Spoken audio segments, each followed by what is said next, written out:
Welcome back, Packers fans, to another rundown of everything happening in Green Bay this week. We've got a big free agent signing on the defensive line, an update on when Micah Parsons might actually take the field, a contract extension that locked up one of Jordan Love's favorite targets, a deep dive into an edge rusher room that's about to be tested, some notes on the 27 new faces added to the roster this offseason, and a look ahead to training camp and the season opener. Grab a cheese curd, this one's a long one. We start up front. Defensive tackle Javon Hargrave signed a 2-year deal with the Packers this offseason, giving Green Bay another experienced body in the trenches after a busy stretch of roster turnover. And Hargrave isn't the only new name up front. Green Bay brought in 27 new players to the 90-man roster this offseason, a mix of unrestricted and street free agents, draft picks, veterans acquired via trade, and undrafted rookies. That's a massive amount of turnover, and it tells you the front office wasn't shy about reshaping this roster from top to bottom. Atos Sports. Some of the names worth knowing. Tyrod Taylor joins as a veteran backup quarterback with 61 career regular season starts, including a playoff run with the Buffalo Bills back in 2017, and he's being brought in as the most experienced backup Jordan Love has had since taking over the starting job. Behind him, undrafted rookie Kieran Drones brings some real athletic upside as his calling card. Atos Sports. On the defensive side, there's some depth being built in the secondary too. 6th-round pick Domani Jackson is primarily a boundary corner who took a step back in 2025 but had allowed just a 59.2 passer rating when targeted back in 2024. Green Bay also brought back a familiar type of reclamation project, Benjamin St. Just, a 2021 third-round pick who's dealt with injuries but had a strong bounce-back year as a role player for the Chargers, signed what amounts to a prove-it deal in Green Bay. And there's a connections angle too. Defensive back MJ Devonshire, a 2024 7th-rounder who's bounced around the Raiders, Panthers, Ravens, and Bills, played in Buffalo under defensive coordinator Bobby Babich, who is now Green Bay's own secondary coach and pass game coordinator. That kind of familiarity with a new position coach can speed up the learning curve in a hurry. Atos Sports Plus 2. There's also a feel-good story buried in this list. Undrafted rookie Marlon Jones battled cancer back in 2024, but fought his way back to play a full season at Vanderbilt in 2025 before signing with Green Bay. Stories like that are why training camp battles are always worth watching. You never know which name at the bottom of the roster is going to have the best story by August. Atos Sports. Up front on the offensive line, the Packers made their biggest investment of the offseason. Yeager Burton, primarily a center prospect who also logged significant offseason reps at both guard spots, is considered the biggest offensive investment Green Bay made this offseason. And head coach Matt LaFleur has said he'll get every chance to compete for real playing time. Depth was added around him too, with Dylan Wade out of Auburn bringing versatility after playing snaps at left tackle, left guard, and right tackle in college. Atos Sports. At tight end, there's an interesting subplot. Luke Lachey, a former Iowa tight end who was a 7th-round pick for Houston last year, was initially claimed off waivers by Green Bay, failed his physical, and then re-signed with the team about a month later in street free agency. Persistence pays off, apparently. And on that note, the tight end room got some good news of its own. Coming out of minicamp, there were reports that Tucker Kraft doesn't expect to be on any kind of snap count to open the season, which is a big deal for an offense that leaned on him heavily down the stretch last year. Atos Sports. Now let's talk about the elephant in the room on defense. Green Bay is expected to start the 2026 season at a real disadvantage up front because Micah Parsons likely won't be back on the field until midseason. Parsons is currently rehabbing his way back from a torn ACL, and that absence looms over the entire defensive outlook heading into camp. Green Bay went winless last season in the games Parsons didn't play, which is about as blunt a stat as you can find for just how much this defense runs through him. Yard Barker plus 2. Let's actually dig into that edge rusher room for a second, because it's the single biggest storyline of training camp. Beyond the Parsons situation, Lucas Van Ness became a situational starter for the first time since high school back in 2025, and Van Ness' best trait might be that he can play the edge but also kick inside to defensive tackle in obvious passing situations, though he may not get that freedom in 2026 until Parsons is back from his ACL tear. There's also a workload question worth watching. For most of his career, Van Ness has also played on the punt team, meaning he's had to start defensive drives right after running a 40-plus yard sprint down the field, which might be part of why it's taken this long for him to lock down a true starting role. To be fair to Van Ness, the team clearly believes in him long-term. Green Bay picked up Lucas Van Ness' 5th-year option this offseason, locking in $13.8 million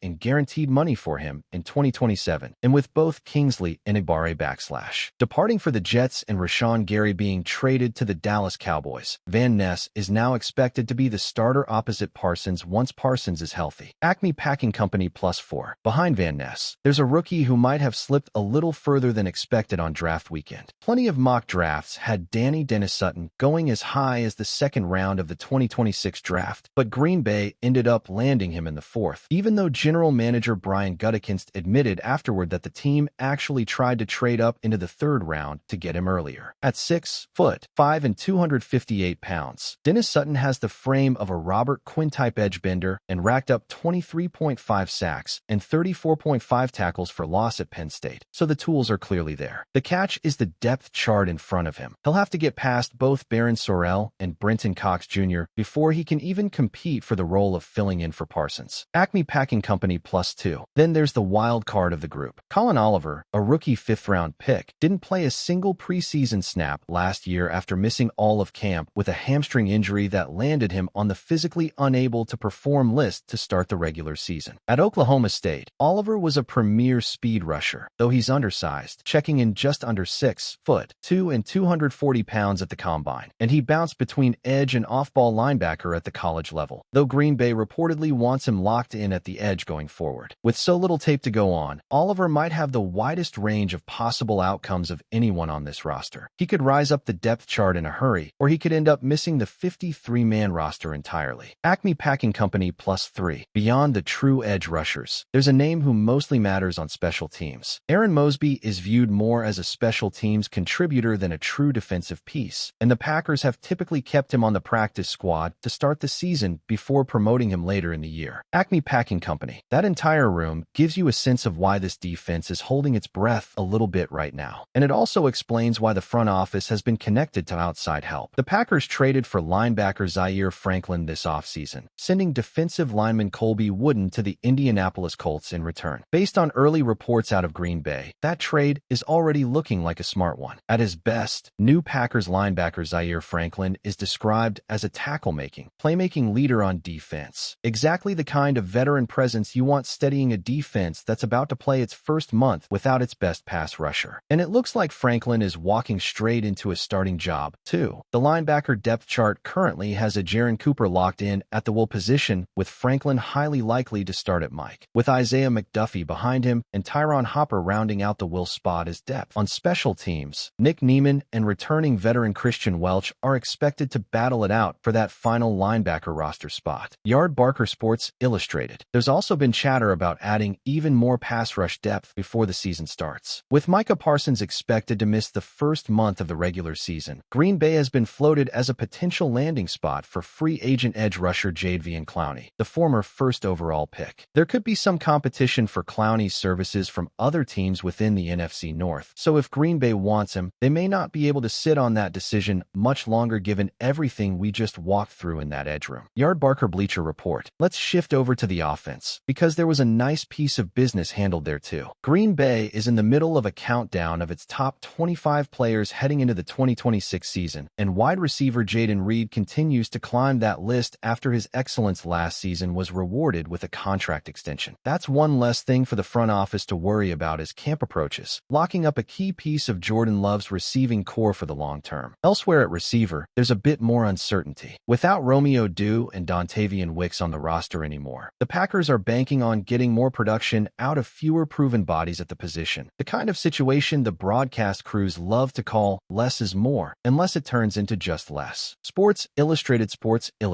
On the other side of the ball, there's a name to watch early in camp. Rookie third-round pick Chris McClellan, taken 77th overall, has a real chance to compete for a starting job on Green Bay's defensive line, which isn't something you see too often out of a pick that far into the third round. And along the offensive line, left tackle Jordan Morgan hasn't quite lived up to expectations yet, but there's reason for Packers fans to believe that changes in 2026. Bleacher Report. Zooming out for a second, as hard as it is to believe, this will be Matt LaFleur's 8th season as head coach of the Green Bay Packers since he was hired away from the Tennessee Titans. 8 years is a long tenure by modern NFL standards, and depending on who you ask around the league, LaFleur's seat has been described as somewhere between warm and blistering depending on how this season goes. No pressure. Bleacher Report. As for how the season actually kicks off, the Green Bay Packers will open the 2026 season against the Minnesota Vikings. And one of the biggest storylines heading into that game is simply which quarterback Minnesota will be trotting out to face them. Division openers always carry a little extra weight, and this one's no different. Bleacher Report. Let's talk timeline for a second, because training camp is closer than you think. The Packers' first practice of training camp is officially set for July 29th, which lines up with earlier reporting confirming camp begins on Wednesday, July 29th, leaving players and the coaching staff just a few weeks to get ready. And Green Bay made 6 total picks in this year's draft, several of whom will get an immediate chance to compete for real roles once camp opens. Sports Illustrated +2. There's also a notable date on the calendar around the Lambeau Field atrium. An event is set for Thursday, July 30th, at the Lambeau Field atrium, timing that lines up with the kind of tribute and legacy moments the organization has been planning around the facility this year. And for the fans who circle their calendars every summer, Family Night is set for August 7th, which remains the annual highlight of Packers training camp, with the team reminding fans ahead of time to grab a mobile parking pass along with their tickets. Green Bay Packers. One roster note worth mentioning from earlier this offseason. Green Bay released wide receiver Jakob James in mid-June, part of the natural roster churn that happens every year as teams trim down toward final numbers. Green Bay Packers. And finally, on the injury front heading into the fall, Green Bay added 2 veterans to the roster after defensive lineman Devontae Wyatt suffered a season-ending injury, which is exactly the kind of quiet roster move that becomes a lot more important once September rolls around and depth actually gets tested. Green Bay Packers. So here's where things stand. A defense that has to figure out how to survive the first month without its best player. An edge rusher room full of question marks behind Lucas Van Ness. A trade that's already looking like a win in Zaire Franklin. Real interest in adding even more pass rush help before week 1. A receiver room that's leaning on continuity after locking up Jaden Reed. And a training camp that's now less than a month away. Plenty to watch as we roll toward July 29th. That's everything for this week's Packers Rundown. Camp is right around the corner, so we'll be back soon with position battles, camp reports, and everything else as it happens. Thanks for watching, and we'll see you next time.